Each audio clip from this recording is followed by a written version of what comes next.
জাতীয়তাবাদী দলের ভেতরে দুইটা গ্রুপ এখন, একটা ডান একটা বাম। ডান গুলো অন্তত তারেক জিয়ার কিছু কিছু কথা শোনে, বাম যেগুলো ওগুলো সব চলতেছে দাদা বাবুদের উস্কানিতে। ওরা মনে করেছিল যে ওরা আমাদেরকে চেয়ারে বসিয়ে দেবে। 53টার উপরে চুক্তি হয়েছিল হাসিনার সাথে, কন্যা চলে গেছে, চুক্তিগুলো সব ইউনূস বাতিল করে দিয়েছে। এখন যে বিপদে পড়ে দোয়া পড়বে তাও পারে না, কারণ দোয়ার নাম কি? ইউনূস পড়তে পারবে? চিন্তা করছে দোয়া ইউনূস তো পড়া যায় না। এই কারণে এখন কন্যাও যেহেতু নেই, মিলও নেই, কন্যাও নেই। এখন চিন্তা করছে ডানপন্থী যারা আছে এদের দ্বারা জীবনও হবে না, আর ইসলামপন্থী যারা এদের দ্বারা তো হবেই না।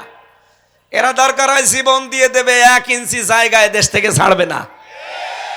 এই জন্য ওরা বাম কিছু এদেরকে হাত করেছে, এদেরকে উল্টা পাল্টা ভুল ভালো বুঝিয়ে দে, তোদের চিন্তা নেই, এতদিন তো যাই করলি তোদের বসিয়ে দেব। দাদাদের ফাঁদে যারাই পা দিয়েছে বিপদের শেষ নেই।